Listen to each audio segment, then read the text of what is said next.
Continuamos aquí en el programa En Contexto y una charla aquí con la abogada de inmigración Claire Corrado, que amablemente viene a hablar con nosotros sobre el tema importante ahora en relación a inmigración, porque hay muchos temas que están ahorita en la banca, están en espera de que sean resueltos, obviamente, entre ellos la reforma migratoria, que solucionaría el problema de millones de personas en este país. Pero estamos hablando hoy con la abogada Claire Corrado sobre el programa de perdón provisional o de exención provisional. ¿Cómo comienza este proceso? ¿Cuál es el primerísimo paso para que alguien obtenga su green card a través del programa de perdón provisional? El primer paso, paso número 1, sería conseguir una asesoría legal para asegurar que uno califica. Porque muchas veces vemos a gente que ha empezado algo y han gastado mucho dinero en los costos del gobierno, tal vez en preparación, y en medio del caso se dan cuenta que no debían de haber empezado. Entonces, eso sería primero, asegurar que califican. Y eso lo pueden hacer con una persona calificada, con un abogado de inmigración, ¿no? Porque Claro. si van con y eso mismo el Servicio de Inmigración advierte a la gente que no pueden dar asesoría legal nadie más en el país más que los abogados de inmigración en ese caso, ¿no? Sí, los abogados de inmigración con licencia, y también hay algunas organizaciones sin fines de lucro que también son especialmente acreditadas para dar estos servicios. Entonces, si no tiene mucho dinero, no es un pretexto para no ir con alguien que le puede dar un asesoramiento válido, ¿no? Muy bien, muy bien. Sí. Y después de esto, obviamente, comienzan los trámites. Sí, el primer paso es una petición. Entonces hay un formulario I-130 y hay evidencia que uno tiene que enviar para mostrar que sí tiene la relación familiar que califica. Por ejemplo, para esposos quieren ver su certificado de matrimonio, quieren ver evidencia que de verdad tienen una relación y no es solo algo que están haciendo por papeles. Ok. Ahora, en cuanto a los riesgos de esto, pero me gustaría, antes de ir con los riesgos, me gustaría dejar bien claro qué es lo que van a poder hacer las personas ahora. Es decir, hay muchos programas ahorita que están vigentes y por los que las personas pueden aplicar si califican. Para aquellas personas que anteriormente se les había dicho que estaban casadas con residentes permanentes y no habían podido hacerlo, ahora sí lo van a poder hacer. Pero ¿cuáles serían entonces ahora los riesgos para hacerlo a través de este programa de perdón provisional? Sí, no hay mucho riesgo si la persona está segura que no tienen algún otro problema bajo las leyes de inmigración. Si están, saben que solo su presencia indocumentada tienen, no hay mucho riesgo porque van a saber antes de salir si pueden entrar o no. El problema... Pero ¿cuáles serían esos problemas que ellos deberían saber? Sí, los otros problemas, si alguien, por ejemplo, ha sido arrestado y no han tenido su caso asesorado por un abogado de inmigración, puede ser que eso le descalifique. Si han presentado documentos falsos como un acta de nacimiento de alguien más en la frontera, si los agarraron entrando al país y tenían más personas con ellos, a veces la patrulla fronteriza ha dicho que fue un trato de seres humanos si la persona estaba con un grupo. Ese tipo de problema hay que asegurar que uno no tiene este problema antes de hacer el programa. Pero el riesgo de no regresar a los Estados Unidos también es un riesgo palpable. El riesgo más que todo es si alguien sale para su entrevista y se dan cuenta que tienen otros problemas que no han sido perdonados. Y esos serían los problemas que mencioné, más muchos otros problemas que hay en las leyes. Los únicos casos que hemos visto así, no de mi bufete, pero después del problema nos han llamado, es algo así, que tenían alguna otra complicación y desde el principio hubiéramos podido decirles que no deben de haber empezado o cuáles serían el proceso y no sabían desafortunadamente desde el principio. Por eso es importante consultar a un abogado experto en leyes de inmigración, porque si van con otras personas que no tienen la asesoría o que deben dar asesoría legal, pueden encontrarse con ese problema y quedarse fuera, ¿no? Por 10 años. Sí. Ahora, si no los dejan entrar, tiene que quedar allá 10 años, pero allá, ¿verdad? Depende del problema que la persona tiene. Por ejemplo, hay algunos antecedentes penales que también tienen su perdón. Existen varios perdones para varios problemas, pero no pueden aplicar para esos perdones aquí.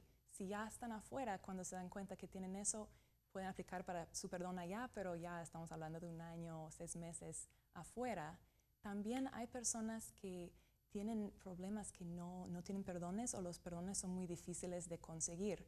Creo que el ejemplo más común que vemos son personas que entraron indocumentados al país, se quedaron más de un año aquí o fueron deportados y regresan de nuevo a Estados Unidos sin documentos. Por ahora, este programa no les va a ayudar y si salen del país van a tener que pasar por lo menos 10 años afuera antes de intentar aplicar para un perdón. Ok, muy bien. Vamos a ponerlo medio gráfico aquí, ¿no? Okay. Vamos a ponerlo gráfico. Esta sería la primera solicitud, la I-130, que sería la petición del ciudadano o residente permanente a su esposa o esposo. Si es aprobado esto, luego sigue ¿qué? La petición del perdón, ¿verdad? Sí, luego siguen 2 pasos a la vez, Okay. en teoría, o así es la manera más corta de hacer las cosas, que hay una oficina como intermedia que se llama la National Visa Center o Centro Nacional de Visas y uno puede empezar, ellos recolectan documentos, actas de nacimiento y muchos documentos personales de la persona y a la vez también aplicar para el perdón. Y cuando ya terminan con los 2 procesos, ya es el momento de pasar el caso al consulado para hacer la entrevista, ir a terminar el proceso y regresar como residente. Ok, y allá es donde tienen que hacerse los exámenes médicos y esperar por su cita, ¿verdad? Sí. Muy bien. Ahora, hay una persona que me hizo esta pregunta y es muy interesante porque quizás muchas personas tengan la misma duda. Esta persona ha estado casada con un residente permanente que al parecer no sé realmente por qué no se ha hecho ciudadano o no se había hecho ciudadano desde hace 10 años, pero ella está casada con un residente permanente. Ella entró varias veces ilegalmente a los Estados Unidos. ¿Ella calificaría para este perdón? Dependiendo en los años en que entró y salió, porque las leyes han cambiado, me suena que lo más probable es que tendría otro problema que no se puede perdonar con el perdón provisional.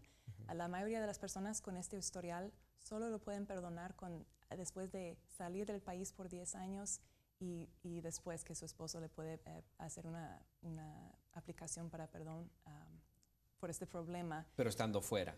Tiene que pasar los 10 años fuera de los Estados Unidos. Hay algunas personas en esa situación que, aunque no pueden hacer nada por medio de sus familiares, tal vez pueden calificar para una visa U, para si han sido asaltados o han sido víctimas de otro delito aquí, que califica, porque el perdón que va con las visas U sí pueden perdonar este problema y uno puede quedarse aquí en el país. Entonces, aunque hay personas que tal vez eso no va a ser la solución para ellos, no quiere decir que no hay otra solución bajo las leyes de migración. Muy bien. Ahora, para poder pedir el perdón, se necesita probar que la persona, el ciudadano residente permanente, sufriría extremadamente si no le dan ese perdón, ¿no? ¿Cómo funciona esto? ¿Qué es lo que tienen que probar? Sí, el gobierno, desafortunadamente, ellos están separando muchas familias hoy en día. Entonces, para ellos, el nivel de sufrimiento normal es que, claro, que la pareja tal vez van a separarse por vivir en países distintos, que tal vez los niños van a ser traumatizados por haber pasado por este evento tan terrible. Y el gobierno lo ve como un sufrimiento normal. Entonces, tenemos que mostrar que la persona tendría un sufrimiento adicional, encima del sufrimiento normal. Entonces, sí es un estándar un poco difícil, pero la verdad es que hemos tenido mucho éxito con mostrar, porque cada persona no hay ninguna persona que es la persona normal o promedio, ¿no? Entonces, lo que hacemos es, en cada caso, ver los detalles de la persona y cómo son sus vidas y al mostrar los detalles podemos mostrar que ellos sufrirían de esa manera y no es una manera normal. Muy bien, muy bien. Muy bien, y es muy interesante y obviamente vamos a seguirle invitando para que cuando entre en vigor esta nueva regla, si hay algunos cambios o eso, vamos a invitarlo nuevamente para que nos diga y que la gente tiene más preguntas para podérselas hacer. ¿Cuál es el número de teléfono de usted en caso de que alguien se quiera comunicar? Es el 317-247-5040. Muy bien, ahí está y por supuesto si ustedes me preguntan, yo se los voy a dar también. No hay problema. Muchísimas gracias, abogada, por haber venido. Gracias, la abogada de inmigración Claire Corrado aquí en el estudio. Hacemos una pausa, regresamos con más En Contexto, no se vaya.